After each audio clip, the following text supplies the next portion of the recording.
नमस्कार, आपका स्वागत है।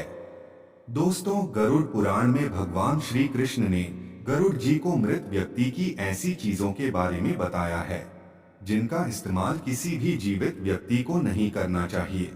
भगवान श्री कृष्ण कहते हैं कि प्रकृति का यह नियम है कि जिसका भी जन्म हुआ है उसकी मृत्यु भी निश्चित ही है। मृत्यु ऐसा सत्य है जिसे कोई भी नकार नहीं सकता है। मृत्यु निकट आने पर मनुष्य को अपने शरीर का त्याग अवश्य ही करना पड़ता है और शरीर के साथ वह व्यक्ति सभी भौतिक वस्तुओं का भी त्याग कर देता है। अर्थात मनुष्य मृत्यु के पश्चात इस मृत्यु लोक की कोई भी वस्तु अपने साथ लेकर नहीं जा सकता। उसके साथ केवल उसके पाप और पुण्य ही जाते हैं। यदि किसी मनुष्य ने अपने जीवन काल में पाप से अधिक पुण्य किए हैं तो उसे मृत्यु के समय कोई कष्ट नहीं होता है और उसके प्राण सहज गति से निकलते हैं। लेकिन जिस व्यक्ति ने जीवन भर पाप किए हो उसकी मृत्यु बहुत दर्दनाक होती है। उसे मृत्यु के समय बहुत पीड़ा सहन करनी पड़ती है। यमराज के दूत उस पर बिल्कुल भी दया नहीं दिखाते हैं और उसे अपने पाश में बांधकर खींचते हुए यमलोक ले जाते हैं। यमलोक जाने के मार्ग पर उस पापी व्यक्ति को बहुत दुख होता है। वह हाहाकार करता हुआ नरक के मार्ग पर चलता है, लेकिन यम के दूतों को उस पर दया नहीं आती है और वे उसे और पीड़ा देते हैं। श्री कृष्ण कहते हैं कि आत्मा का इस संसार में कुछ भी अपना नहीं है। आत्मा अमर है, उसका कभी अंत नहीं होता है। वह अपने कर्मों के अनुसार बार बार जन्म लेती है। मनुष्य का शरीर भी उसका अपना नहीं है, वह भी उसे कुछ ही समय के लिए ईश्वर द्वारा प्राप्त हुआ है, जो एक दिन पंच तत्वों में विलीन हो जाएगा। किंतु फिर भी मनुष्य इस संसार में जन्म लेकर कई भौतिक सुखों के मोह में पड़ जाता है। मृत्यु के बाद भी उसका उन वस्तुओं के प्रति मोह नहीं छूटता है। श्री कृष्ण कहते हैं कि जब तक मनुष्य सांसारिक वस्तुओं का मोह त्याग करके संपूर्ण रूप से ईश्वर को अपना नहीं लेता, तब तक वह अलग अलग योनियों में जन्म लेकर पृथ्वी लोक पर ही भटकता रहता है। कभी कभी यह मोह इतना अधिक होता है कि वह मृत्यु के बाद भी इसी पृथ्वी लोक पर भ्रमण करता है, अर्थात वह प्रेत योनि धारण करता है। श्री कृष्ण कहते हैं कि यदि किसी मनुष्य की अकाल मृत्यु हो जाती है तो वह भी प्रेत योनि में चला जाता है और प्रेत योनि में वह अपने ही परिवार के लोगों को दुख देने लगता है। कई बार हम अपने मृत परिजनों की वस्तुओं को उनकी याद में अपने पास रख लेते हैं या उनकी वस्तुओं का उपयोग भी करने लग जाते हैं, लेकिन गरुड़ पुराण के अनुसार हमें मृत व्यक्ति की कुछ वस्तुओं का उपयोग कभी नहीं करना चाहिए, क्योंकि इन वस्तुओं के साथ उस मृत व्यक्ति की ऊर्जा जुड़ी हुई होती है। उस मृत व्यक्ति का उन वस्तुओं के प्रति मोह बहुत अधिक होने के कारण वह मृत्यु के बाद भी उन वस्तुओं से जुड़ा रहता है और यदि कोई इन वस्तुओं का प्रयोग करता है तो उसे कई परेशानियों का सामना करना पड़ता है। वह मृतात्मा उसे कई प्रकार से कष्ट देने लगती है। इसीलिए किसी भी मनुष्य को मरे हुए व्यक्ति की चीजों का इस्तेमाल कभी नहीं करना चाहिए।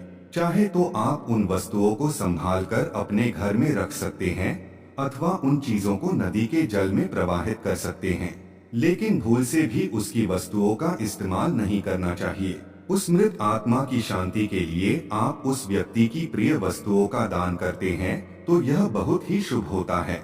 गरुड़ पुराण में मृत व्यक्ति की ऐसी 3 चीजें बताई गई है जिनका कभी भी इस्तेमाल नहीं करना चाहिए, अन्यथा मृत व्यक्ति की आत्मा पृथ्वी लोक पर ही भटकती रहेगी और उसे कभी मोक्ष की प्राप्ति नहीं होगी अथवा उसे दूसरा शरीर भी कभी प्राप्त नहीं होगा। ऐसी आत्मा आपको भी अनेक प्रकार के कष्ट देती है। श्री कृष्ण कहते हैं, जब किसी की मृत्यु के बाद उस व्यक्ति को अगर प्रेत योनि मिलती है तो वह अपने ही परिवार को दुख देता है, इसीलिए उसकी वस्तुओं का उपयोग कभी नहीं करना चाहिए। तो चलिए जान लेते हैं उन 3 वस्तुओं के बारे में जो मृत व्यक्ति की कभी भी इस्तेमाल नहीं करनी चाहिए। सबसे पहले जानते हैं घर में मृत व्यक्ति की तस्वीर कहाँ पर लगानी चाहिए। शास्त्रों के अनुसार प्रत्येक मनुष्य को अपने घर में पूर्वजों की तस्वीरें अथवा चित्र अवश्य लगाने चाहिए। इसे बहुत ही शुभ माना गया है। अपने मृत परिजन का चित्र बनाते समय इस बात का ध्यान रखें कि उनका चित्र अथवा तस्वीर दुखी अथवा क्रोधी अवस्था में ना हो। आपके पूर्वज चित्र में प्रसन्न दिखाई देने चाहिए। जब भी हम उनके चित्र के दर्शन करें तो हमारे मन में उनके प्रति श्रद्धा तथा प्रेम का भाव प्रकट हो। यदि पूर्वजों का चित्र क्रोधी अवस्था में हो तो यह मन में भय की स्थिति निर्माण करता है। छोटे बालक उनसे प्रेम करने के बजाय द्वेष करने लगेंगे। इसीलिए पूर्वजों का चित्र अथवा तस्वीर बनाते समय इस बात का खास ध्यान रखें। ध्यान रहे आपके पूर्वज अब इस संसार में नहीं हैं। वे ना ही भगवान है और ना ही मनुष्य है। आपको उनका सम्मान करना चाहिए, किंतु उनके सामने अपना दुख और क्रोध जैसी भावनाओं को प्रकट ना करें, अन्यथा आपके पितृदेव दुखी हो जाएंगे। पितृपक्ष के दिनों के अलावा अन्य दिनों में उनका आवाहन अथवा उनकी पूजा नहीं करनी चाहिए। पितृपक्ष के दिनों के अलावा अन्य दिनों में जो आत्माएं घर में प्रवेश करती हैं, वे प्रेत आत्माएं होती हैं। इससे घर में भयंकर दुख का वातावरण निर्माण होता है। वास्तुशास्त्र के अनुसार पितरों की अथवा पूर्वजों की तस्वीरों को भूल से भी पूजा घर में नहीं रखना चाहिए। इससे भगवान का अपमान होता है। इससे आपके सभी पितृगण अत्यंत दुखी और क्रोधित हो जाते हैं। यदि आपके किसी परिजन की अकाल मृत्यु हुई है तो वे प्रेत योनि में चले जाते हैं और पृथ्वी लोक पर ही भटकते हैं। जब तक उनकी आत्मा की शांति के लिए नारायण बलि की पूजा नहीं की जाती, तब तक वे प्रेत आत्मा बनकर अपने ही परिवार के लोगों को परेशान करते हैं। ऐसे में आपको उनकी तस्वीरें घर में नहीं लगानी चाहिए और पितृपक्ष में उनका श्राद्ध भी नहीं करना चाहिए। पितरों की तस्वीरें सदैव ही उत्तर दिशा की दीवार पर लगानी चाहिए, ताकि उनका मुख दक्षिण दिशा की तरफ होना चाहिए।